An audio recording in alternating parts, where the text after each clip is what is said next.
नमस्कार दोस्तों महाभारत के युद्ध के बाद बहुत से योद्धा बच गए थे। उनमें प्रमुख 18 थे। महाभारत के युद्ध के पश्चात कौरवों की तरफ से 3 और पांडवों की तरफ से 15 यानी कुल 18 योद्धा ही जीवित बचे थे, जिनके नाम हैं कौरवों की तरफ से कृतवर्मा, कृपाचार्य और अश्वत्थामा, जबकि पांडवों की ओर से युधिष्ठिर, अर्जुन, भीम, नकुल, सहदेव, कृष्णा और भी बहुत लोग। लेकिन हम यहाँ बता रहे हैं ऐसे 5 लोगों के नाम जो महाभारत काल में थे और आज इस कलयुग में भी जिंदा हैं। पहले नंबर पे महर्षि देव व्यास जी आते हैं। महर्षि देव व्यास का नाम कृष्णा द्वैपायन था। वे पराशर ऋषि के और सत्यवती के पुत्र थे। वेदों के भाग करने के कारण उन्हें वेद व्यास कहा जाने लगा। उन्होंने ही महाभारत गणेश जी से लिखवाई थी। वे 28वें वेद व्यास थे। धृतराष्ट्र, पांडु और विदुर को महर्षि देव व्यास का ही पुत्र माना जाता था। इन्हीं 3 पुत्रों में से एक धृतराष्ट्र के यहाँ जब कोई पुत्र नहीं हुआ तो देव व्यास की ही कृपा से 99 पुत्र और एक पुत्री का जन्म हुआ। महर्षि व्यास पितामह भीष्म के सौतेले भाई हैं। महर्षि देव व्यास के जन्मदिन के अवसर पर गुरु पूर्णिमा का पर्व मनाया जाता है। कहते हैं कि ऋषि देव व्यास काली काल के अंत तक जीवित रहेंगे, जबकि कल्कि अवतार के साथ होंगे। माना जाता है कि महाभारत युद्ध के बाद बहुत समय तक सार्वजनिक जीवन में रहे और उसके बाद वह तप और ध्यान के लिए हिमालय की पर्वत श्रृंखलाओं में लौट आए थे।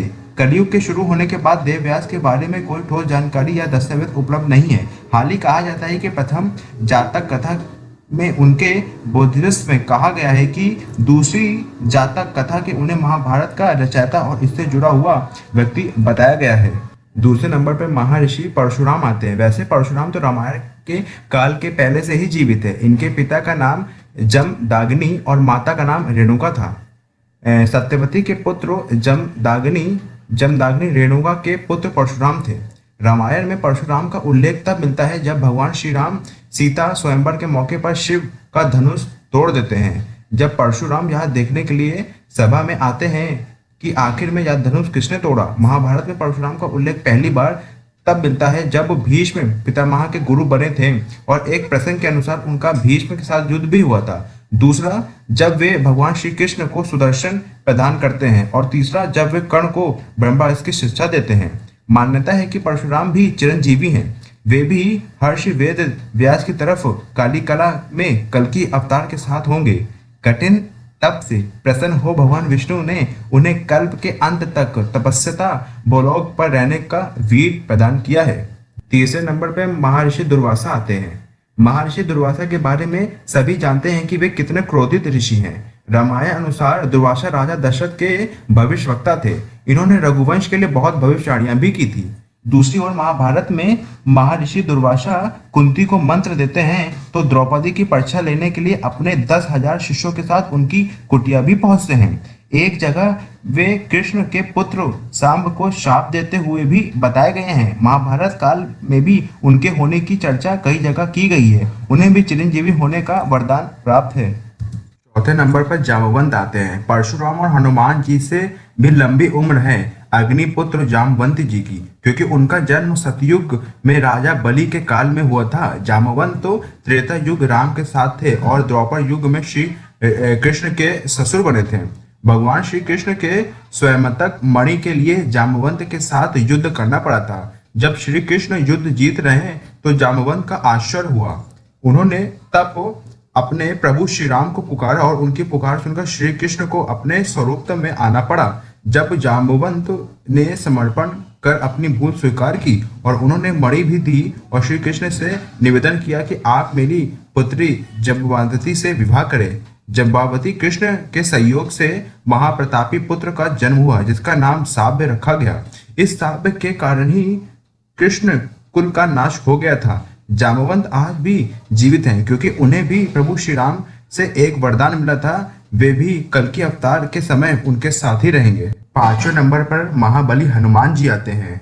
सर्वशक्तिशाली और भक्तों के कृपालु हनुमान जी के कारण ही राम और रावण युद्ध में श्री राम जी ने विजय प्राप्त की थी। उनका प्रताप तो चारों युग में है। वे त्रेता युग में श्री राम के समय भी थे और द्वापर में श्री कृष्ण के समय भी थे। बहुत कम लोग जानते होंगे कि महाभारत में भी वह युद्ध हनुमान जी के कारण ही पांडवों को विजय मिली थी। अर्जुन और श्री कृष्ण को उन्हें उनकी रक्षा का वचन दिया था, तभी तो वे उनके रथ के ध्वज पर विराजमान हो गए थे। इससे पहले वे भीम का अभिमान को चूर कर देते हैं। तब एक जंगल में भीम उनके अपनी पूंछ हटाने को कहते हैं, तो हनुमान जी कहते हैं कि तू तो शक्तिशाली है, तू ही मेरी पूंछ क्यों नहीं हटा देता। लेकिन भीम अपनी सारी शक्ति लगाकर भी जब वह उनकी पूंछ नहीं हटा पाता, तो वे समझ जाते हैं कि यह कोई साधारण वाला नहीं बल्कि स्वयं श्री हनुमान जी हैं। छठे नंबर पर मयासुर आते हैं। रावण की पत्नी मंदोदरी के पिता अर्थात रावण के ससुर थे। देवताओं के शिल्पी विश्वकर्मा थे, तो असुरों के शिल्पी मयासुर थे। मयासुर ने रामायण काल में कई विशालकाय भवनों और शस्त्रों का निर्माण किया था। रामायण के उत्तराखंड के अनुसार मयासुर कश्यप ऋषि और उनकी पत्नी दीति का पुत्र था। यह ज्योतिष, वास्तु और शिल्प के प्रचंड विद्वान थे। इसका मतलब मयासुर सतयुग में भी था। मयासुर ने भी महाभारत में युधिष्ठिर के लिए सभा भवन का निर्माण किया, जो मयासभा के नाम से प्रसिद्ध हुआ। इसी सभा में वैभव को देखकर दुर्योधन पांडवों से ईर्ष्या करने लगा था और कहीं न कहीं यही ईर्ष्या महाभारत में युद्ध का कारण बना। मयासुर ने द्वारका नगरी के निर्माण में भी अहम भूमिका निभाई थी। मय ने दैत्यराज वृषप्रवंत के यज्ञ के अवसर पर बिंद्रवास सरोवर के निकट एक विलक्षण सभागृह है निर्माण का अपने अद्भुत शिल्पा शस्त्र के ज्ञान का परिचय दिया है। मयासुर आज भी जिंदा है। सातवें नंबर पर अश्वत्थामा आते हैं। अश्वत्थामा द्रोणाचार्य का पुत्र और रुद्रा का अवतार था। अश्वत्थामा को संपूर्ण महाभारत के युद्ध में कोई हरा नहीं सका था। हालांकि इसमें संदेह है कि अश्वत्थामा आज भी जिंदा है या नहीं, क्योंकि भगवान श्री कृष्ण ने उसे 3000 वर्षों तक शरीर भटकने का श्राप दिया था। कुछ लोग भविष्य पुराण का हवाला देकर कहते हैं कि वे कलयुग के अंत में जब कल्कि अवतार होगा तो उनके साथ मिलकर अधर्म के खिलाफ लड़ेंगे। यह अलग बात है कि शाप से मुक्त होने के बाद भी अश्वत्थामा अपनी इच्छा से जिंदा हो, क्योंकि इतने हजारों वर्ष तक जिंदा रहने वाला सामान्य मनुष्य भी खुद की शक्ति से ही जिंदा रहना सीख जाता होगा, और वे तो अश्वत्थामा थे। आठवें नंबर पर कृपाचार्य आते हैं। महाभारत के अनुसार कृपाचार्य कौरवों और पांडवों के कुल गुरु थे। कृपाचार्य गौतम ऋषि पुत्र और उनकी बहन का नाम कृपि। कृपि का विवाह द्रोणाचार्य से हुआ था। कृपाचार्य अश्वत्थामा के मामा हैं। महाभारत युद्ध में कृपाचार्य ने भी पांडवों के विरुद्ध कौरवों का साथ दिया था। कृपाचार्य की गणना 7 चिरंजीवियों में की जाती है, जिनमें विभीषण, राजा बलि भी शामिल हैं। 9वें नंबर पर ऋषि मार्कंडेय आते हैं। भगवान शिव के परम भक्त हैं ऋषि मार्कंडेय। इन्होंने शिव जी को तप कर प्रसन्न किया और महामृत्युंजय मंत्र सिद्धि के कारण चिरंजीवी बन गए।